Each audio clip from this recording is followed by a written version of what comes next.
Quem aqui conhece a Mercos? Ah, tem algumas pessoas, né? Beleza. A Mercos é uma empresa lá de Joinville, empresa de software, né? A gente produz um software de força de vendas e inteligência de vendas, que o time de marketing insiste em falar que é de potencialização de vendas. Então, eu sou, né?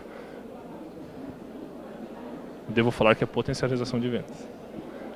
Então tá bem. Vou tentar me virar aqui com o passador de slide. Que não está funcionando.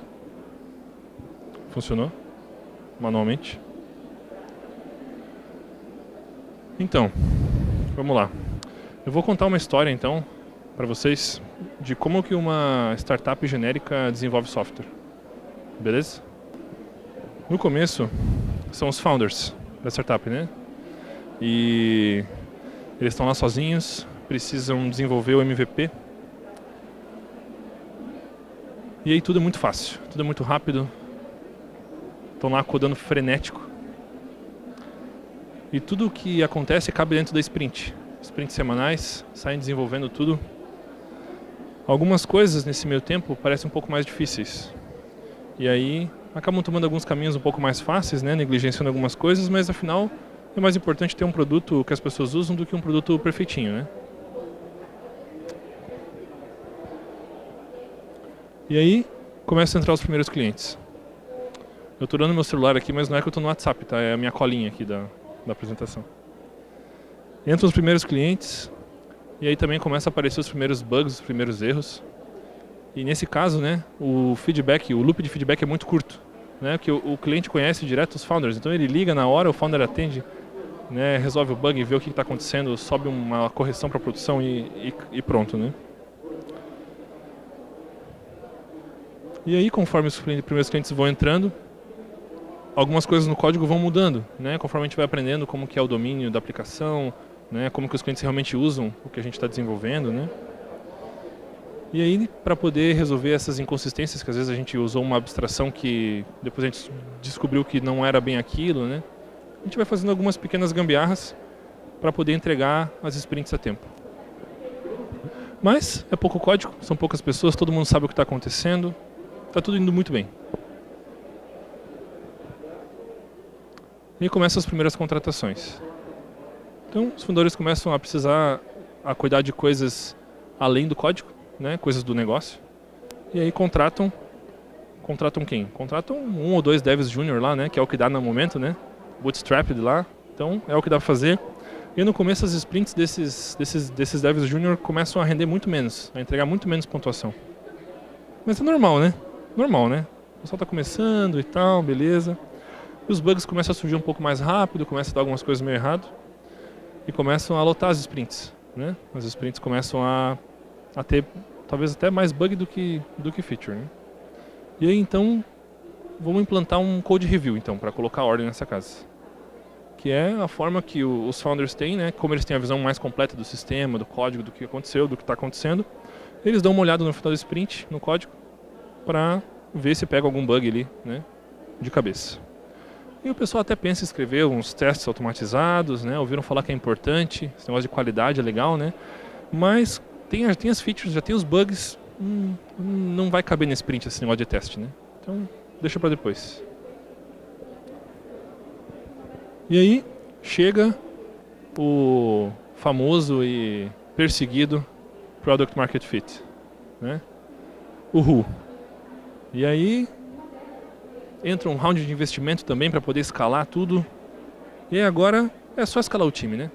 Bota mais 10 devs, mais 20 devs. Aproveita e coloca mais 10 estagiários também, né? Afinal, se X desenvolvedores entregam Y numa sprint, 2X desenvolvedores vão entregar 2Y, né?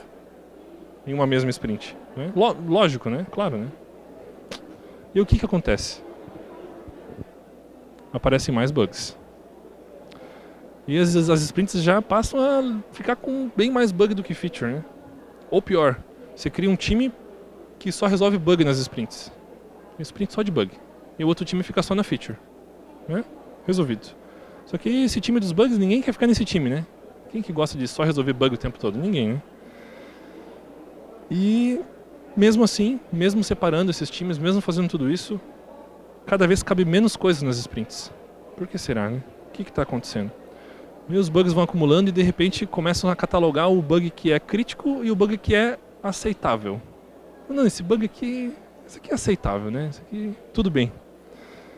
Como se existisse algo assim, né? E aí, conforme isso vai acontecendo, o que a empresa normal faz, né? Uma startup, não estou falando de uma empresa corporate, estou falando de uma startup, tá? Monta um time de QA, claro, né? Para poder pegar esses bugs, para poder controlar essa qualidade. Aí tem que controlar esse negócio. Beleza. E aí no final do sprint, tudo passa por esse time antes do famigerado release, que é o momento de tensão, né? Beleza. E aí esse time começa a descobrir os bugs que já existiam, mas que ninguém tinha descoberto ainda. E parece que tem muito mais bugs do que antes, mas é os mesmos bugs, só o pessoal descobriu, né? E aí eles geram bugs, né? Daí daqui a pouco o pessoal está achando que são eles que geram os bugs, porque são eles que encontram os bugs, né? E esses bugs vão ser resolvidos em outras sprints. E daqui a pouco, a sprint que levava uma semana não é mais suficiente. Daí a gente lê na internet lá e vê que existe um negócio de sprints de 2 semanas. Não, esse aqui é o certo. Sprint de 2 semanas, pronto, resolvido. Agora cabe tudo na sprint, tranquilo, né? Mas aí começa que dentro dessas 2 semanas, um outro time alterou o mesmo código. E aí dá um conflito na release.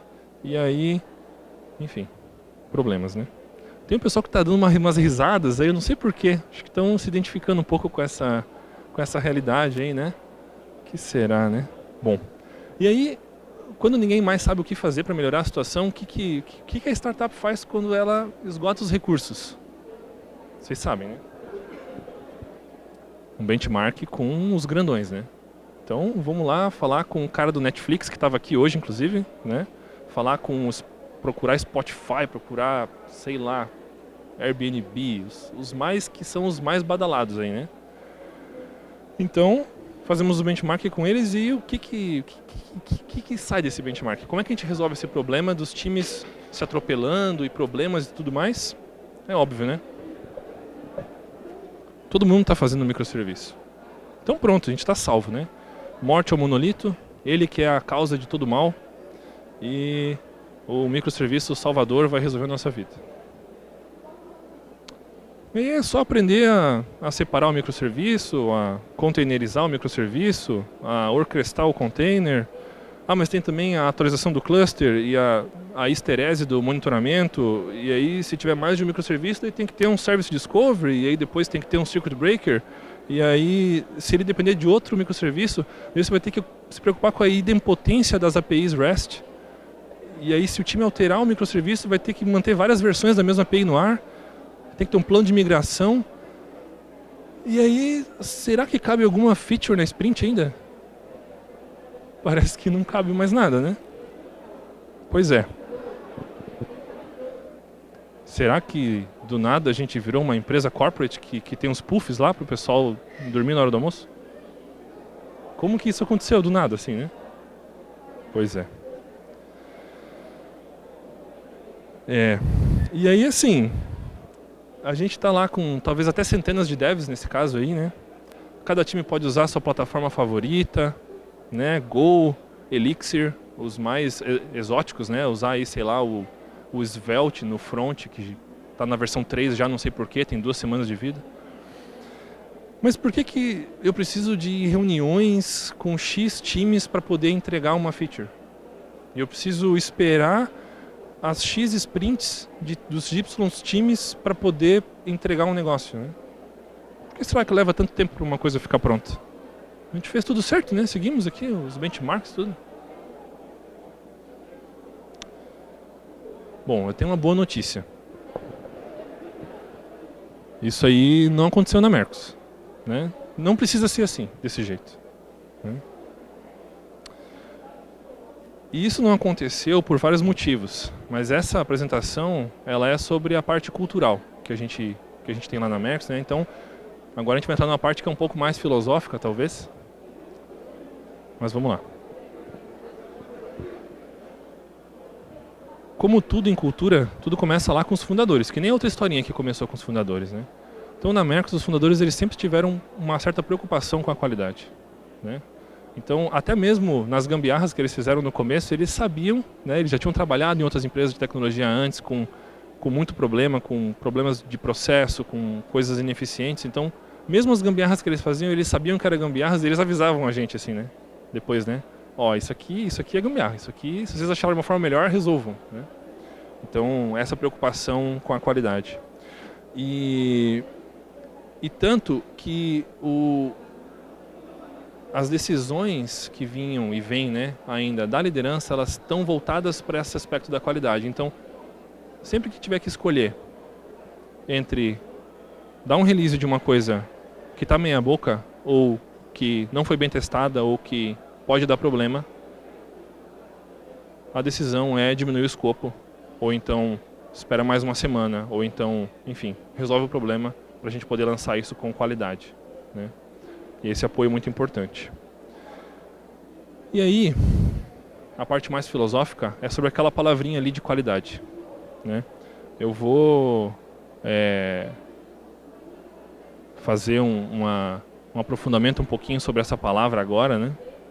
Que ela é um pouco mal interpretada, né? Se for olhar na engenharia de software clássica, a qualidade é medida em se o software atende aos requisitos ou não, certo?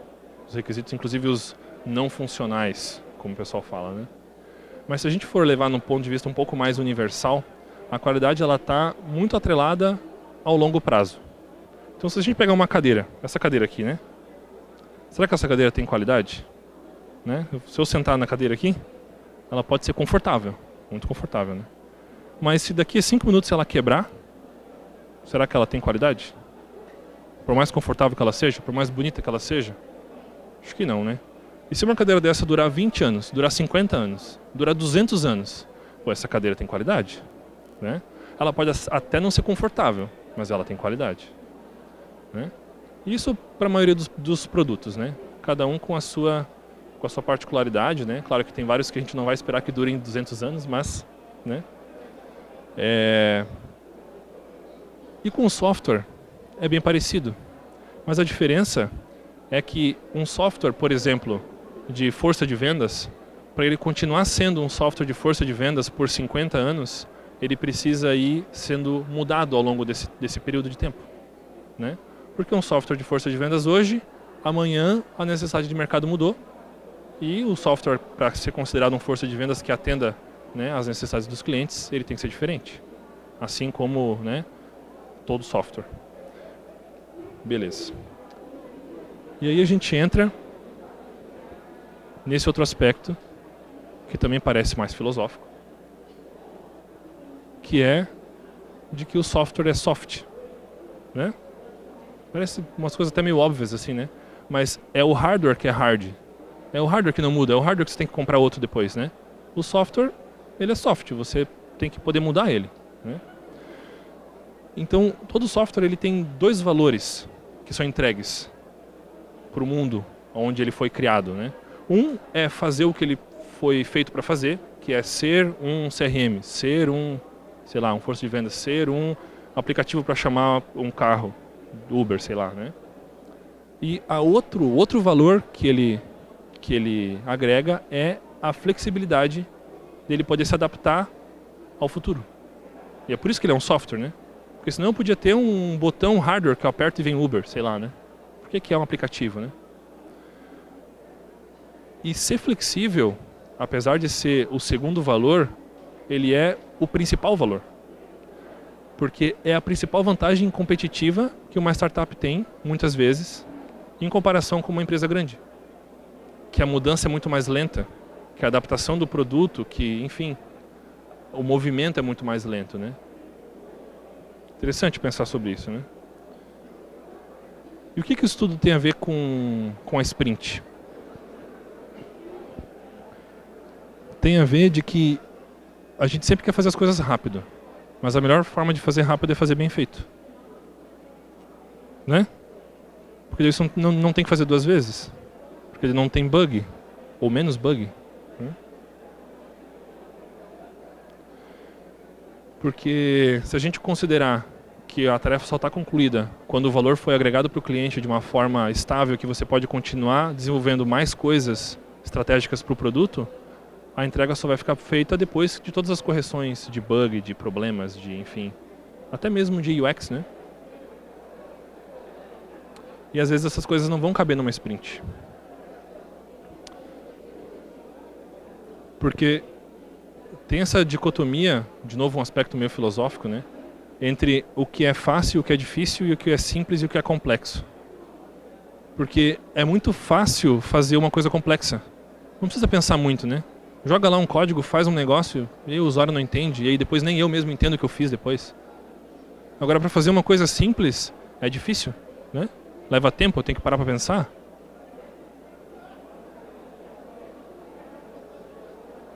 Então,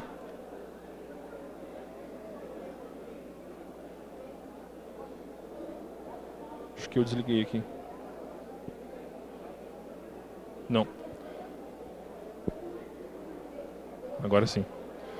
Então, essas são coisas que às vezes não se param para pensar, né? Mas que fazem uma diferença na cultura da empresa, porque ao invés de escalar do nada o time, né, sem a responsabilidade, quando o crescimento é sustentável, a entrega de valor é mais perene, né? Então,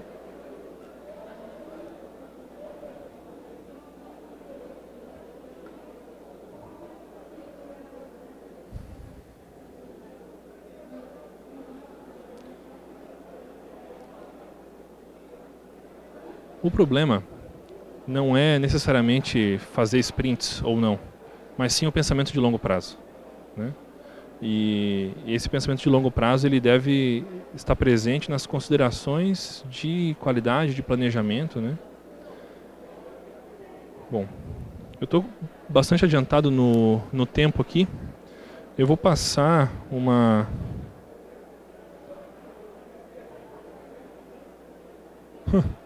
Bom, eu vou encerrar aqui.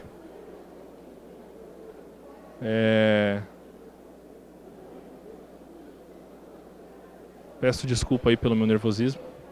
E estou aberto a perguntas mais específicas sobre aspectos culturais e coisas práticas que foram feitas nesse meio tempo. Tem meus contatos aí. E a gente pode ter um tempo para perguntas, né, Elton? Pessoal, perguntas?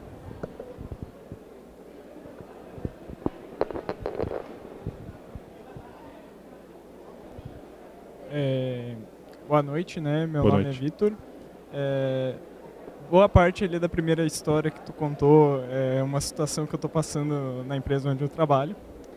Eu gostaria de saber se tem alguma forma justamente de como fazer esse controle entre a quantidade de bugs que surgem, né, para corrigir na sprint e das novas features, né, principalmente quando a equipe é pequena. Tu tem alguma ideia ou alguma dica de como fazer esse gerenciamento para justamente não ficar sempre próximo sprint, mais bugs, próximo sprint, mais bugs e cada vez menos tempo para as novas features? Uhum. É Vitor, né? Isso. Então, Vitor, essa é uma resposta complexa, tá? Porque assim, o que vai fazer com que vocês avancem mais rápido é o investimento na qualidade, né? Então, tem uma série de literatura, né, em cima de testes automatizados. A gente teve uma palestra agora há pouco sobre DevOps, né? Que facilita muito dos erros na hora de subir uma aplicação no ambiente de produção. E ferramentas de monitoramento também de erros que acontecem diretamente em produção para que o erro venha pela ferramenta de monitoramento e não por um reporte do cliente, muitas vezes, né? Então a gente consegue pegar ele antes, né? E, assim, dependendo da situação, esse problema cultural ele pode vir, que nem eu falei, lá do começo da empresa. E às vezes a gente, como dev, não tem muito o que fazer, né? Então tem que se levar isso como um aprendizado, né? De como que eu posso me colocar nessa situação, de ajudar a melhorar o nível técnico do time para que os testes automatizados aconteçam e daqui a pouco, se isso não estiver resolvendo, talvez até mudar de empresa. Tá bem? Opa, boa noite. Boa noite. queria saber como que faz para assumir um débito técnico. Quando você tem um débito técnico que é consciente, né? No caso, você precisa assumir. Qual que é a melhor maneira de fazer isso? Eu acho que eu não entendi a tua pergunta. Me dá um pouco mais de contexto. Tá, no sentido de tem uma feature, ou tem alguma coisa que precisa ser feito de uma maneira bem rápida, que você sabe que vai ser não a melhor maneira possível. Como que faz isso sem que depois vire uma ferida que vá se espalhar? Sim. Bom, a primeira coisa é você ter testes automatizados para garantir que aquilo continua funcionando, que aquela gambiarra continua funcionando ao longo do tempo. Essa é a primeira coisa, né? A segunda coisa é mapear. Algumas ferramentas de análise estática, elas mostram um gráfico de churn que mostra com qual frequência um trecho de código é alterado conforme passa o tempo. Então, se uma gambiarra estiver sendo alterada por muitas vezes, com muita frequência ao longo do tempo, é um sinal de que aquele débito técnico está gerando muitos juros, né? Então, é um sinal de que talvez você possa até usar isso como métrica para ter a iniciativa de resolver aquilo, ou então como levar para o teu gestor como um indicativo de que essa tarefa deve ser feita, né? Mas, assim como eu estava falando, né, a parte cultural é muito importante. Então, quando a gente tem um débito desse tipo, por exemplo, lá na Mercos, né, a gente tem um tempo em que a gente pode dedicar para resolver esses problemas, né? Tanto por iniciativa própria, quanto por necessidades de produto mesmo, né? Então, um dos nossos times, por exemplo, está resolvendo alguns problemas técnicos que estão acontecendo em algumas das nossas APIs, e a liderança técnica, tanto eu quanto a liderança de produto, está ok com isso, né? Eles estão dedicando algumas semanas para isso, né? Uma outra questão, por exemplo, é uma refatoração que a gente fez no mecanismo de sincronização dos aplicativos móveis nossos, por exemplo. Levou um mês para fazer isso. E está aprovado, né? Então, assim, precisa bastante mesmo desse apoio, né, da liderança para que esse tipo de coisa aconteça, né? Então, eu começaria por esse lado, né, de tentar mapear o quanto de dor que isso causa de uma forma mais quantificada para poder ganhar mais apoio dentro da empresa para que essas questões sejam resolvidas, né? Respondida a pergunta? Tudo bem. Os exemplos que tu deu eu vi que foram mais, e eu acredito que é muito da tua realidade, né, para os desenvolvedores, né, quem trabalha mais na área de TI. Eu trabalho com a área de gestão de pessoas e estou aqui hoje porque quero aprender mais sobre o Sprint para melhorar a gestão do meu negócio lá. O que tu me sugere assim de caminho assim para entender mais a metodologia, para conseguir jogar mais uma gestão ágil lá dentro, né? O que tu me aconselha assim para esse desafio que eu tenho ali? Parte do meu silêncio aqui no final da atividade acabou suprimindo uma das conclusões, né? Que é de que a construção de um produto, de uma startup ou de uma cultura ou de qualquer coisa se assemelha muito mais a uma maratona do que a uma sprint, né? Então o Scrum ele divide, né, os incrementos de valor a serem agregados em sprints. E aí o que acontece é que algumas decisões acabam sendo tomadas porque as coisas não cabem dentro da sprint. E essa mentalidade ela não é compatível com a mentalidade de um cuidado com a qualidade do software, que é o que vai manter ele flexível para ele continuar sendo um software bom no longo prazo, né? Então você pode fazer uma coisa rápida, mas que não é sustentável, né? Então, assim, dada essa explicação sobre como é a sprint, né? Eu particularmente, isso foi uma das coisas que a gente entendeu relativamente cedo lá na Mercos, né? Tanto é que hoje em dia a gente não se orienta por sprint, a gente faz o acompanhamento semanal, mas a gente não tem uma cobrança de entrega por semana ou a cada 2 semanas, né? As features ficam prontas quando elas estão prontas. E se alguém acha que aquilo está demorando mais tempo do que o devido, a gente vai lá conversar com os desenvolvedores para entender o porquê e para traçar um plano de ação de como que a gente pode ajudar a resolver os problemas, né? Então, assim, essa postura ela já muda bastante, assim, e no meu entendimento ela é uma agilidade real, né? Porque assim como na palestra de DevOps, né? Assim que a feature está pronta, ela pode ser entregue em produção. Não precisa esperar uma data de release, não precisa esperar o final de uma sprint, né? Então, assim, o Scrum é um framework que é muito usado no mercado entre muitas empresas, né? Mas, né, deve-se tomar um cuidado para não se engessar dentro do modelo, né, que é feito para as pessoas aprenderem a atuar de forma ágil, porque às vezes nem começar por esse modelo é bom, sabe? Às vezes o foco na interação humana mesmo, de entender quais são os problemas e quanto tempo as coisas vão levar, e fazer um acompanhamento mais de perto já resolve, assim, sabe? Mas se for interessante, a gente pode conversar depois para eu entender melhor a realidade lá da tua empresa, onde você está inserido, para ver se eu colaboro mais. Beleza? Mais alguma pergunta, pessoal? Oi, Olá. eu sou a Janine. Primeiro eu preciso compartilhar uma coisa com vocês que foi muito engraçado. Eu sou atualmente CTO, eu desenvolvo e eu tenho uma startup. E uma vez eu estava explicando que o que estavam pedindo não caberia na sprint, né? E me perguntaram por que eu não colocava mais horas na sprint.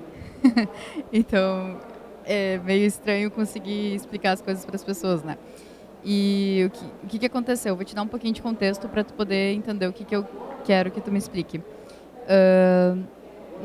O primeiro sistema que a gente colocou no ar, ele era muita gambiarra e a gente mexia numa coisa e quebrava outra.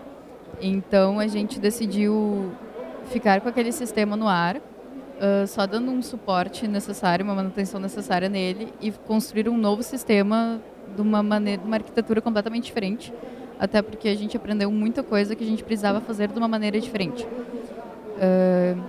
Os outros devs queriam entrar no hype do microserviços. Graças a Deus eu consegui convencer todo mundo de que não, que tinha que ser uma API REST. E agora que esse novo sistema está no ar, as outras equipes do escritório ficam muito em cima de nós. A gente não terminou 100% tudo, eles não têm autonomia total sobre absolutamente tudo. Tem algumas coisas que a gente tem que fazer manual. Mas eles colocam uma pressão muito grande em cima de nós, que eles querem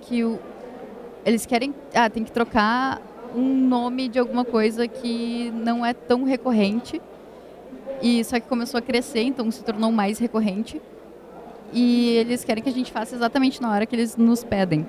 E isso nos atrapalha muito no desenvolvimento das features, no desenvolvimento do código, para que eles possam ter autonomia de fazer isso. E eu queria saber como é que vocês lidam com essa pressão. Se vocês já passaram por isso, provavelmente vocês já passaram por isso em algum momento. De quem que vem a pressão? Das outras equipes do escritório. É meio que assim, eles não entendem que a gente está focado desenvolvendo um código, e eles simplesmente vêm, tu tá de fone de ouvido, olha aqui, troca isso aqui pra mim, eu preciso disso agora, não sei o que. E isso não estava acontecendo quando a gente estava desenvolvendo esse sistema com o velho no ar. Meio que deu uma protegida de nós ter que fazer isso. Só que agora com o novo no ar, eles estão como uma bomba em cima de nós, porque eu não sei o que aconteceu, mas eles querem que a gente... Eles não entendem que a gente precisa resolver o código, desenvolver o código, para que eles tenham autonomia de fazer essas coisas. Quantas pessoas tem na empresa? Nós estamos entre 15 e 16 pessoas. Entendi. Assim, esse é um problema bem mais de comunicação, né? Parece, né? Então, talvez centralizar essas demandas em uma pessoa que vá definir um roadmap e dar atualizações para a empresa inteira em reuniões periódicas, né? Seja uma boa alternativa, assim, né? Para que esteja todo mundo na mesma página, entendendo o que vai ser feito, né? E por quê, né? Porque uma vez que a prioridade está estabelecida, né? Uma vez que o planejamento estratégico, por mais que ele tenha um mês só de forecast, né? Esteja acordado, está todo mundo com a mesma expectativa, né? E aí está todo mundo com expectativas diferentes. Não é nem do desenvolvedor essa questão, né? É de gestão mesmo da empresa. Só complementando, estou passando por isso agora também, então o que resolveu para nós é deixar tudo bem transparente. Então todo mundo entende o processo, como é que uma tarefa vai da ideia até a produção. Então todo mundo entende os fluxos, como é que todo mundo sabe que se eu parar isso aqui, então a transparência, a comunicação que o Caio falou é importantíssimo. Eu vou adicionar uma tarefa lá para o Elton, mas eu sei que ele tem tudo isso para fazer ainda. Então vamos negociar para ver o que é menor, o que é mais importante. Então para nós o que resolveu desde o começo foi maior transparência possível. Todo mundo, os fluxos são, a tecnologia não é uma caixa preta que você joga a coisa e sai outra coisa do outro lado. tá tudo transparente, então para nós ajudou bastante. Assim, todo mundo entende que o cara de suporte e o cara de vendas entende qual é o fluxo e como é que ele vai se encaixar ali dentro. Então, para nós ajudou assim.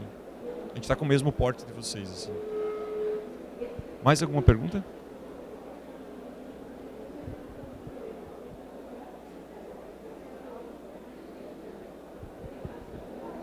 Boa noite, Caio. Tudo bem? Boa noite. Meu nome é Lisandro.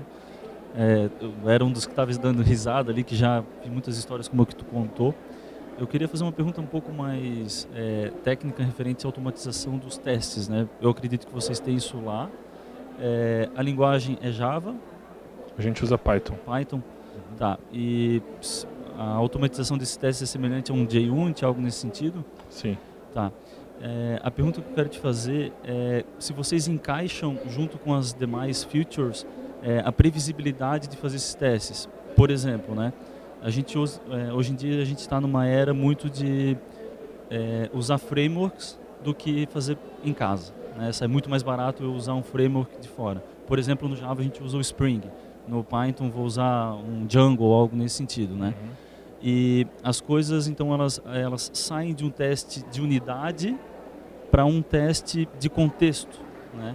Então eu queria entender um pouco mais de vocês, se vocês têm uma dificuldade ou se tem algo que leva mais tempo para testar, para automatizar, ou vocês, o próprio dev já faz aquele método pensando em ele ser testável, né? Algo mais nesse sentido. Sim. Bom, tem uma série de literatura sobre teste, né, que eu posso te passar depois para que você dê uma lida, né? Mas a ideia é que os testes eles sejam pensados de uma forma de pirâmide. Então a base da pirâmide, que é a maior parte deles, são testes unitários, que vão testar o teu código em isolamento em relação a qualquer coisa externa que tenha nele. Então chamadas de API, acesso ao banco de dados, etc. Né?